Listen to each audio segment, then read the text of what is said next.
Hello, my name is Toro. I'm from the University of Almeria, and today I'm going to present our work on memory efficient fine tuning for text guided generative image editing pipelines. Let me quickly walk you through the structure of the presentation.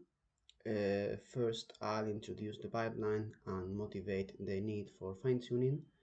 Then I'll go through the three core questions that shaped our strategy or training strategy.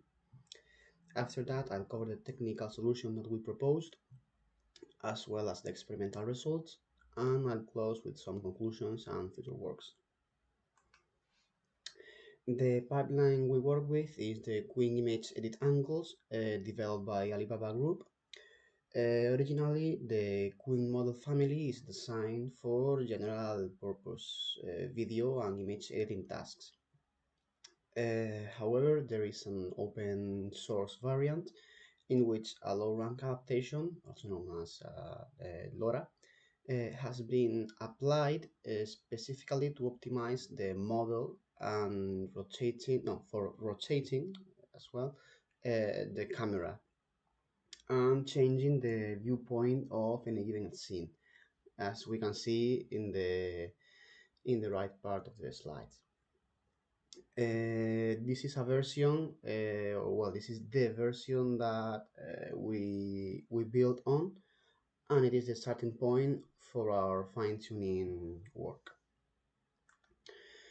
Now, the need for fine-tuning, in this case, in this slide here, we can see that the capability or the model is actually pretty good on its original version.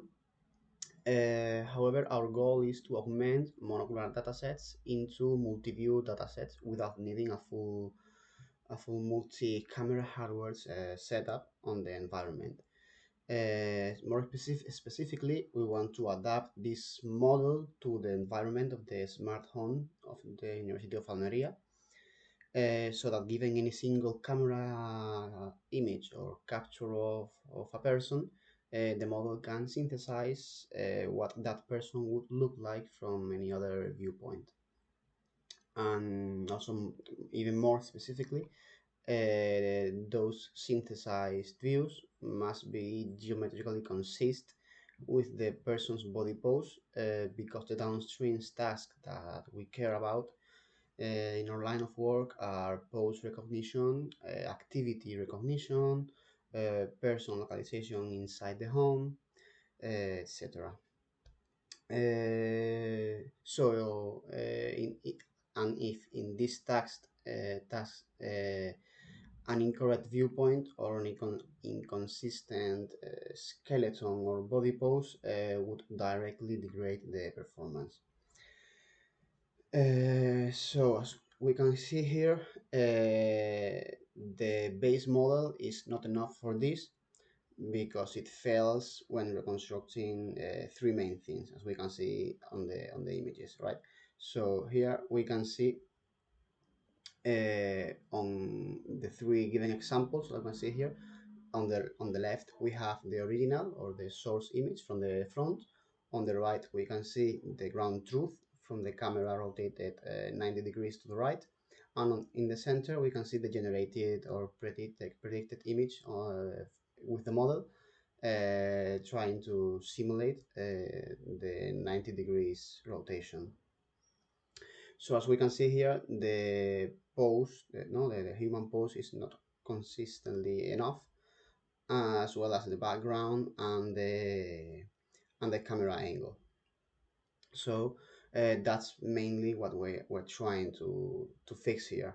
The base model fails because it has a low PC key against the ground truth. It generates a generic background because it doesn't know, it can generate what it doesn't know. So if it hasn't seen the training environment on the training samples, it can generate anything coherent with that.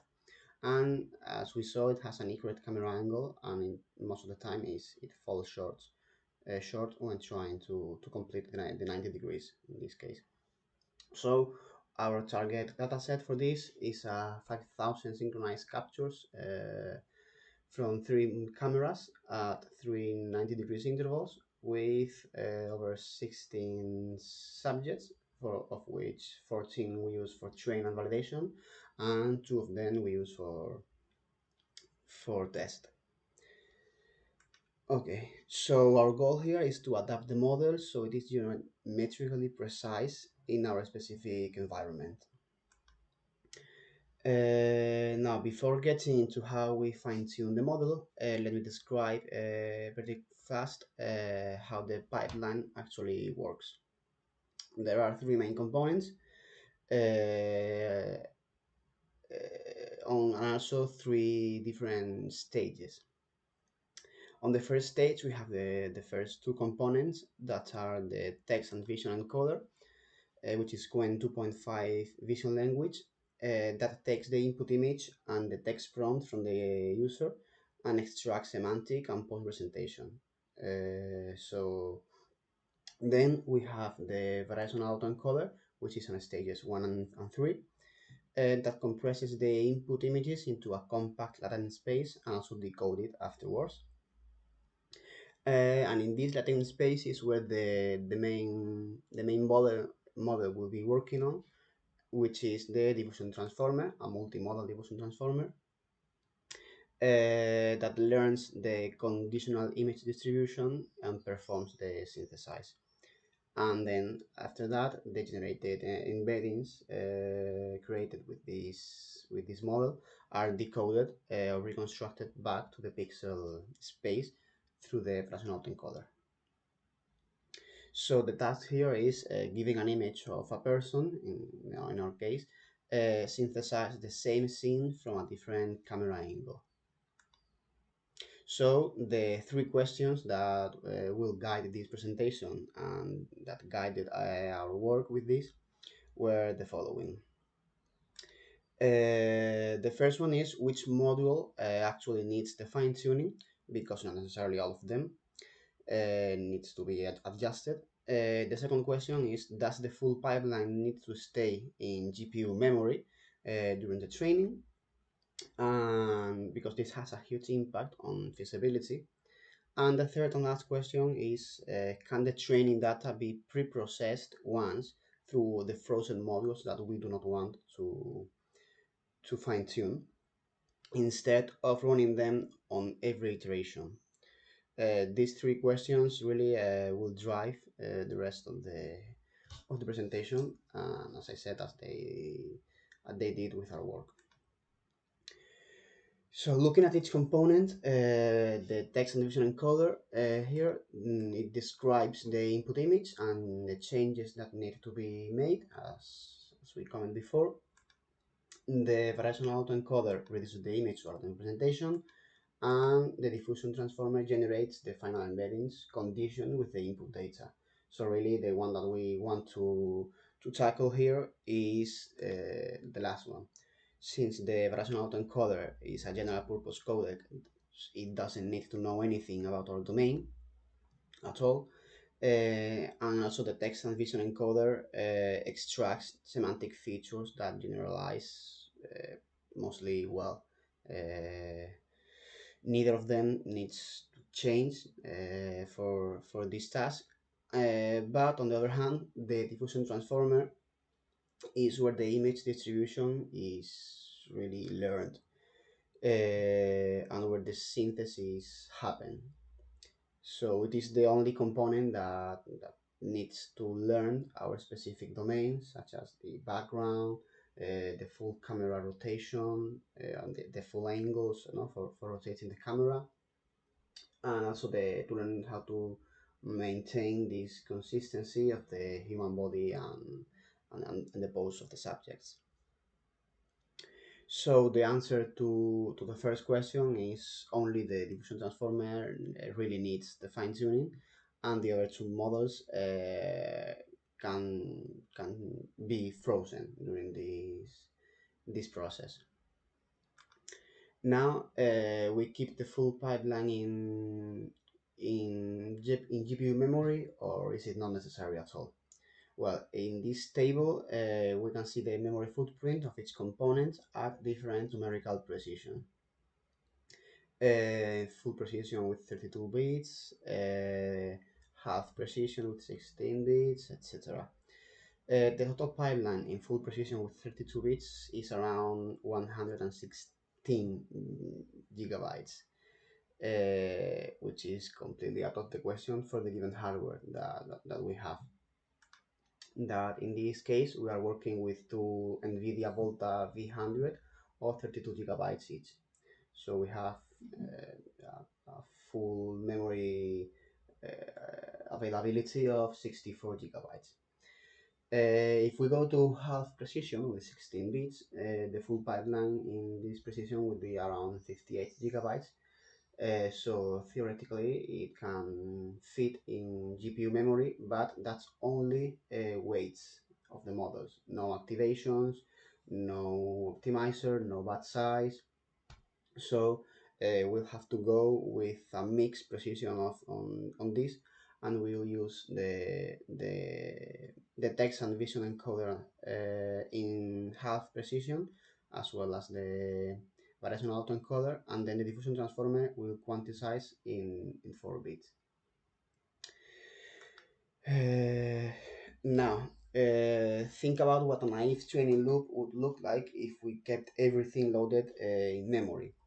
At every epoch, every batch of samples would have to pass through the text and vision encoder and through the variational autoencoder as well. Remember that these are models that are frozen and that we do not have the intention to fine tune or to retrain.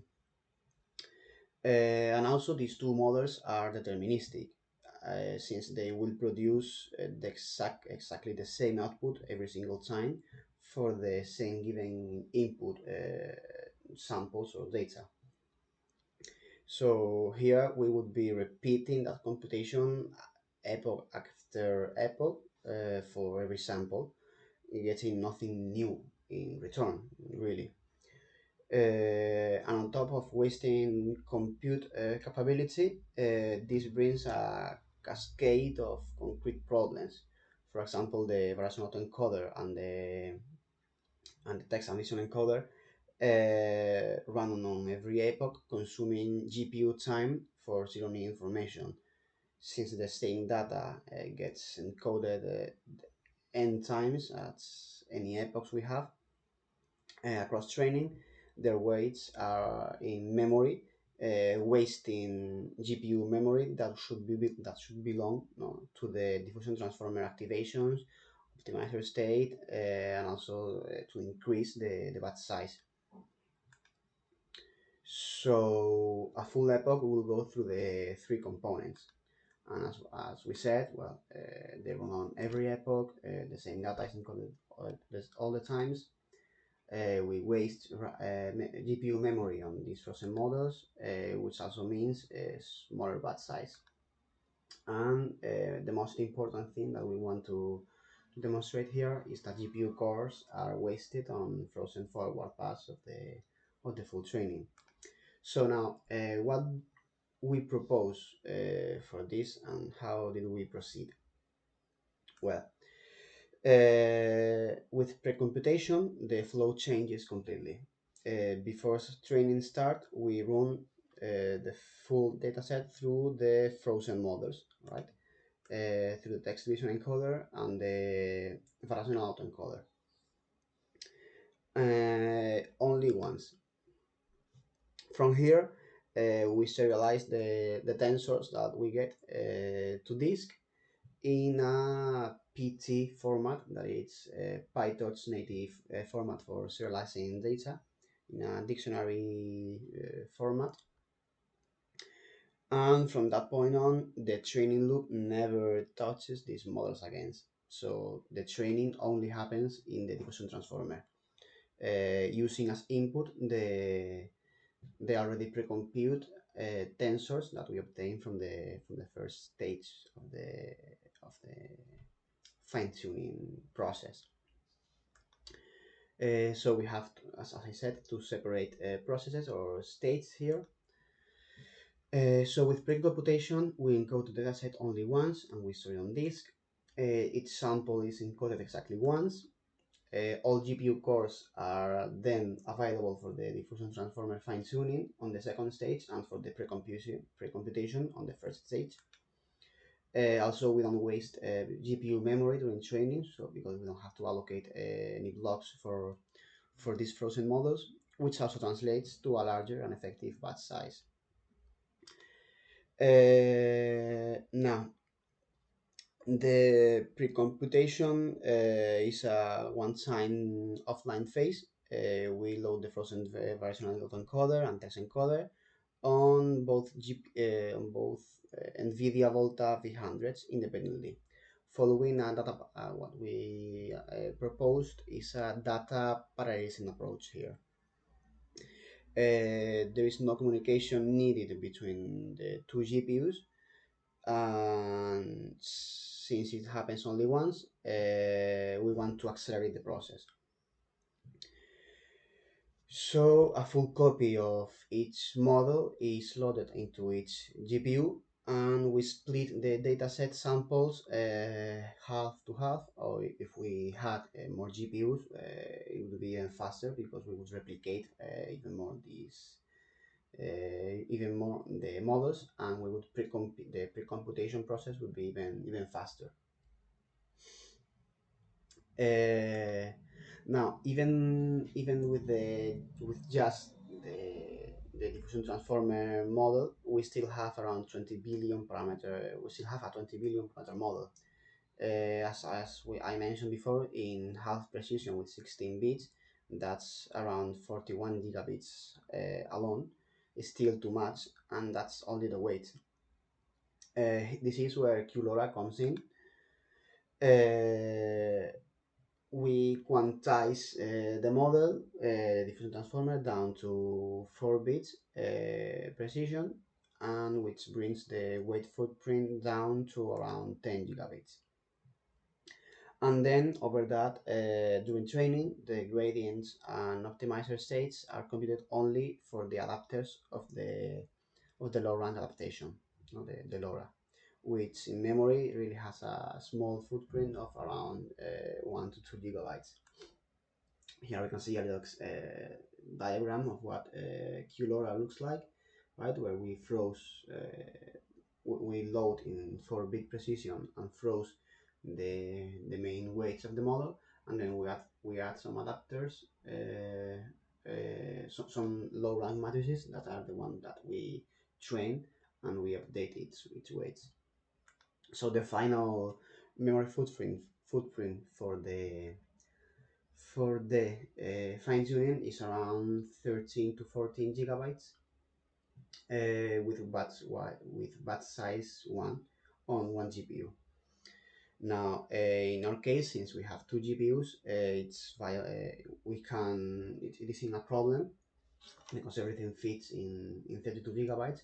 But if we thought about what if everyone wants to do this and they don't have that much memory available in their GPUs, but they have more than one GPU.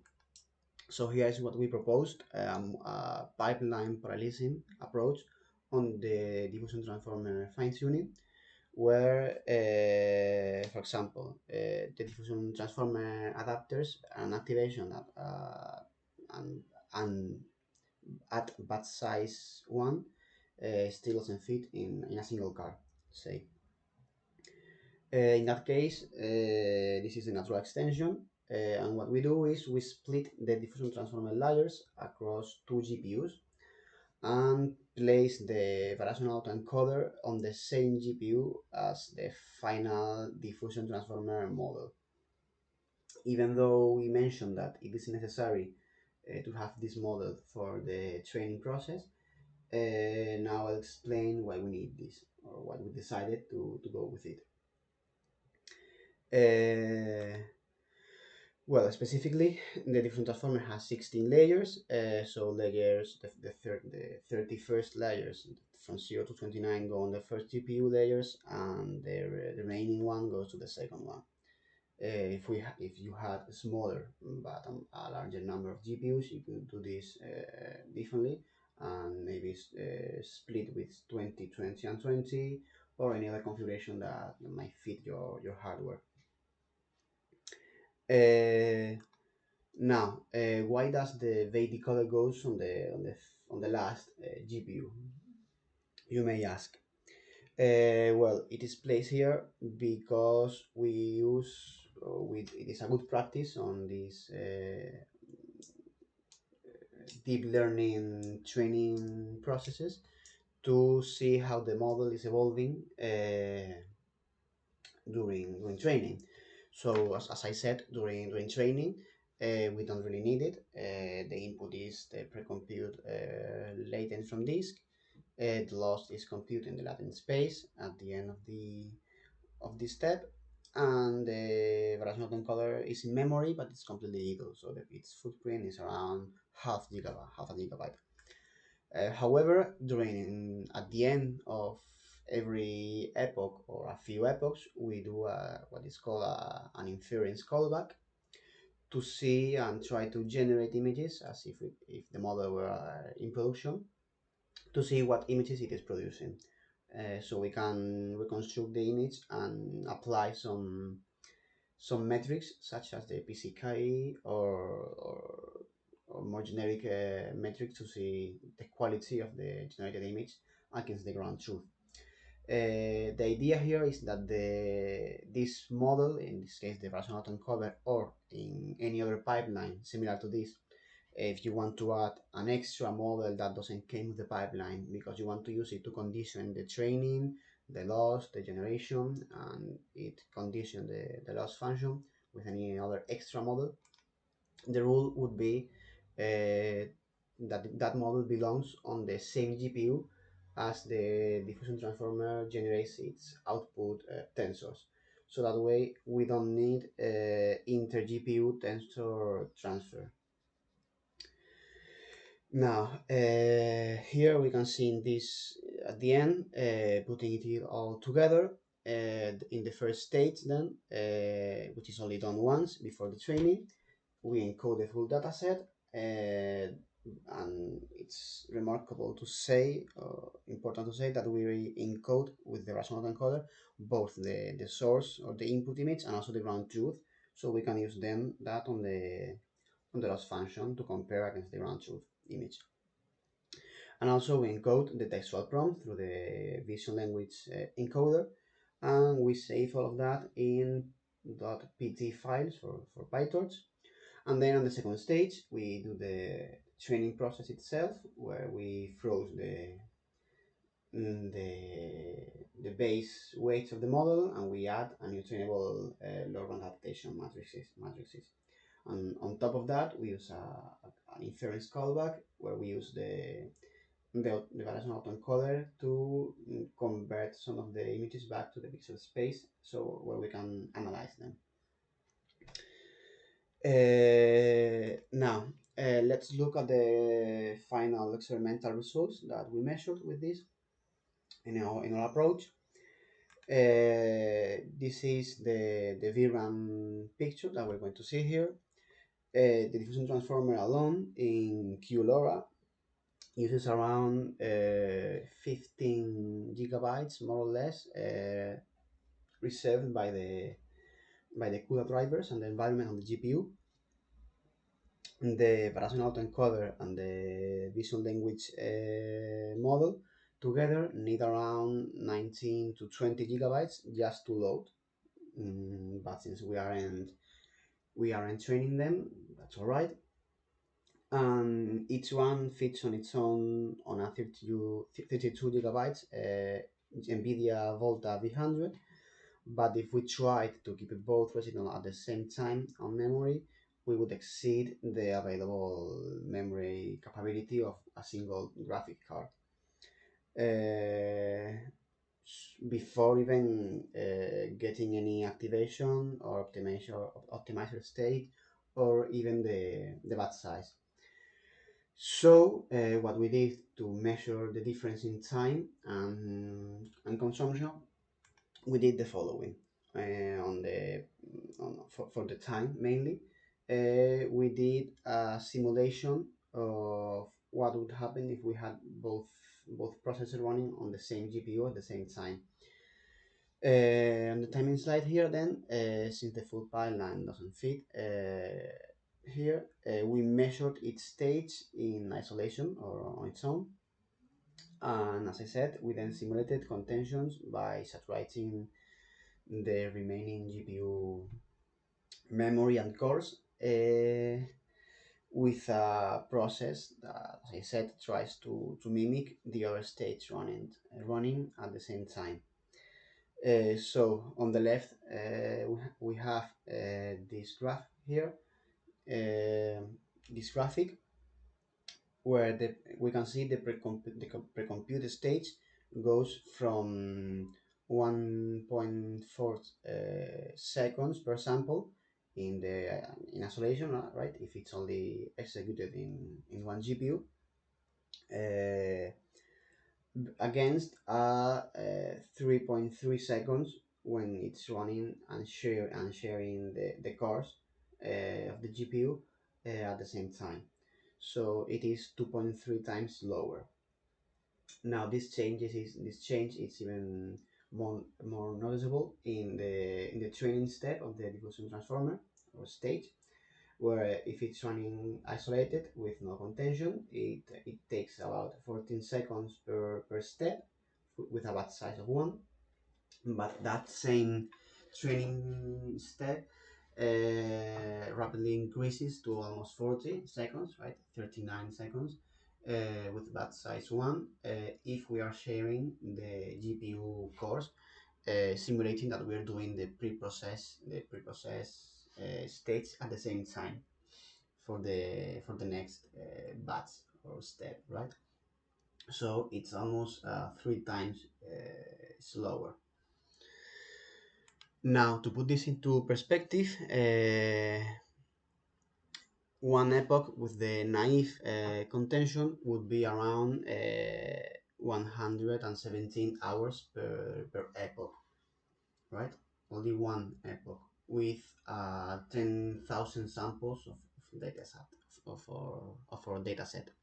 Now, with our proposed approach, we would have 38 hours per epoch with batch size 1 plus 2 fixed hours that only happen once if we use the data parallel approach for the pre-computing process, adding up to 40 hours per epoch the first time. Then the rest of the epochs will be only 38 hours.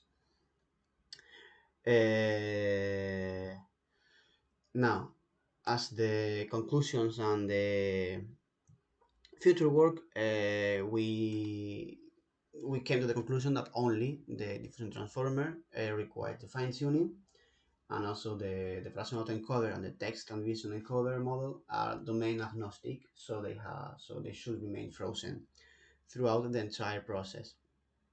So the full training dataset is pre-processed through them only once in parallel across both GPUs and then saved to disk, which means that they don't need to be loaded during training at all. Also, the training operates exclusively on pre-compute latents tensors that are read from this, and this eliminates the redundant encoder forward passes across epochs. Also removes those components from the GPU memory footprint during the fine-tuning, and frees all the GPU cores exclusively for the training process of the diffusion transformer. Also, the QLR quantization of the diffusion transformer to 4-bit precision, combined with trainable low-rank adaptation matrices adapters in half precision with 16 bits, reduces the per GPU memory footprint to approximately 15 gigabytes at batch size 1, making fine-tuning on a 20 billion parameter model feasible on a single commodity research GPU without any model parallelism. Now, for hardware budget where even the QLoRa footprint does not fit on a single device, the pipeline parallelism across the diffusion transformer layers is the natural extension of this process, And in this case, any auxiliary model needed for the inference callbacks or for conditioning the training itself should be co-located on the same GPU that produces the final tensors that it needs to process. So that this way we avoid inter-GPU transfer overhead. The measured training step time of approximately 15 seconds is comparable to a single forward inference call on the official demo that in Hugging Face runs on a more powerful GPU and takes around 17 seconds, which confirms that the decoupled precompute strategy does not introduce disproportionate overhead and is practical for real training workloads. And as for future work, the two main lines that we're planning to continue this with is an adaptive pipeline parsing, where instead of splitting the diffusion layers manually, a profiler guided practitioner would find the optimal layer split, minimizing the pipeline bubble time, and it would adapt it dynamically to the available hardware. And also an automated hardware-aware framework for modular generative pipelines, where given any pipeline with frozen and trainable components, it automatically identify what can be pre-computed. Also the profile memory and compute requirements. And it would distribute the workload across available hardware without manual intervention. So instead of at layers level, it would do it at model or modules level in the full pipeline. So well, thank you very much for your attention. That's our work on memory efficient fine tuning approach for text guided generative image editing pipeline.